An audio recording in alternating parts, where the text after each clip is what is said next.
नमस्कार दोस्तों, एक और स्पेशल वीडियो में आपका स्वागत है। दोस्तों, अगर आप फ्लाइट से यात्रा करने वाले हैं या अक्सर फ्लाइट से यात्रा करते हैं तो ये वीडियो आपके लिए बहुत काम का साबित होगा, क्योंकि भारत सरकार ने हवाई यात्रियों की सुविधा के लिए कई नियमों में बदलाव किए हैं, जिसका सीधा फायदा आपको होगा और आपके लगभग 5,000 रुपए तक भी बचेंगे।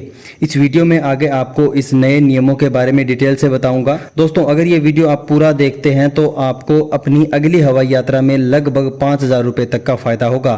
तो चलिए आसान भाषा में समझते हैं कि मोदी सरकार ने हवाई यात्रियों को क्या बड़ी राहत दी है। दोस्तों, भारत सरकार अक्सर फ्लाइट से यात्रा करने वाले यात्रियों से सुझाव यानी फीडबैक लेती रहती है, ताकि आपकी यात्रा को आसान और सुरक्षित बनाया जा सके। हवाई यात्रियों के द्वारा दिए गए फीडबैक के आधार पर अब सरकार ने 6 नए नियम लागू किए हैं। पहला नियम है फ्री टिकट कैंसिलेशन का।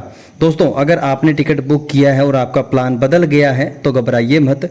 बुकिंग के 48 घंटे के भीतर आप बिना किसी एक्स्ट्रा चार्ज के टिकट कैंसिल या मॉडिफाई करवा सकते हैं। बस शर्त यह है कि घरेलू फ्लाइट में उड़ान से 7 दिन पहले और इंटरनेशनल में 15 दिन पहले का समय होना चाहिए। इससे पहले टिकट बुकिंग के तुरंत बाद कैंसिल करने के लिए चार्ज देना पड़ता था। दूसरा नियम है रिफंड की समय सीमा। भारत सरकार ने कहा है कि अब यात्रियों को अपने टिकट कैंसिल के रिफंड के लिए महीनों का इंतजार नहीं करना पड़ेगा। सरकार ने एयरलाइंस को आदेश दिया है कि क्रेडिट कार्ड से टिकट बुक करने वाले यात्रियों को 7 दिन के भीतर रिफंड देना होगा।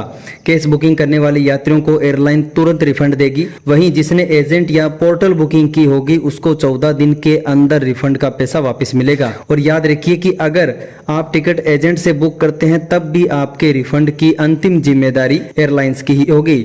दोस्तों, इससे पहले यात्रियों को रिफंड लेने के लिए एयरलाइंस के ऑफिस के चक्कर लगाने पड़ते थे और महीनों तक रिफंड नहीं मिलता था। दोस्तों, अगर आपने अभी तक हमारे चैनल को सब्सक्राइब नहीं किया है तो सब्सक्राइब जरूर कर लें, क्योंकि मैं आपके काम के वीडियो लेकर आता रहता हूं। और अभी तक अगर दी गई जानकारी अच्छी लगी है तो इस वीडियो को लाइक और शेयर जरूर कर देना। वीडियो में आगे बढ़ते हुए देखते हैं तीसरे नियम को। तीसरा नियम है पूरा पैसा वापिस, नो क्रेडिट सेल। अक्सर एयरलाइन आपको रिफंड की जगह क्रेडिट सेल यानी भविष्य के लिए कूपन लेने पर मजबूर करती है, लेकिन अब ऐसा नहीं होगा। साथ ही अब एयरलाइंस प्रोसेसिंग फीस के नाम पर एक्स्ट्रा चार्ज नहीं वसूल सकेगी। रिफंड में आपका बेस फेयर और सभी टैक्स शामिल होंगे, चाहे टिकट आपका नॉन रिफंडेबल भी क्यों न हो। चौथा नियम है फ्री सीट सिलेक्शन का।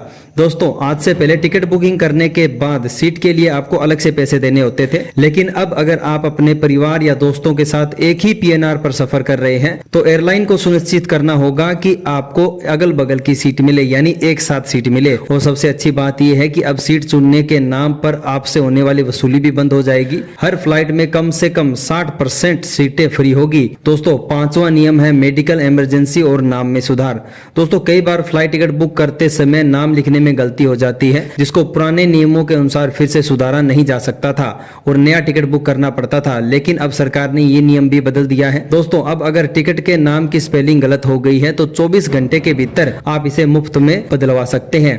इसके अलावा यदि यात्री या परिवार का कोई सदस्य अस्पताल में भर्ती हो गया है या फिर कोई मेडिकल इमरजेंसी आ गया है जिस वजह से वो ट्रेवल नहीं कर पा रहा है तो एयरलाइन को रिफंड या क्रेडिट सेल देना होगा। छठा और अंतिम नियम है आपके अधिकारों का, जिसमें अब एयरलाइन को बोर्डिंग गेट और चेक इन काउंटर पर सरकारी नियमों के बारे में बताना होगा, जिसमें अगर आपकी फ्लाइट कैंसिल हो जाती है या किसी कारणवश लेट हो जाती है तो आपको उसके बारे में सही जानकारी देना एयरलाइन की जिम्मेदारी होगी। इतना ही नहीं दोस्तों, वो जानकारी आपको हिंदी इंग्लिश के अलावा उस राज्य की लोकल भाषा में भी दी जाएगी। दोस्तों, ये वो 6 नियम है जो आपके लिए भारत सरकार ने लागू किए हैं। इनमें अब लगभग आपको 5,000 रुपए का फायदा होगा, क्योंकि सीट सिलेक्शन में 800 से 1,000 रुपए देने होते हैं। वहीं फ्लाइट कैंसिल करने के लिए आपको 4 से 5,000 रुपए अलग देने होते हैं। दोस्तों, आपको ये जानकारी कैसी लगी मुझे कमेंट्स में जरूर बताना और चैनल को सब्सक्राइब कर देना फ्लाइट से जुड़ी हुई लेटेस्ट न्यूज सबसे पहले देखने के लिए।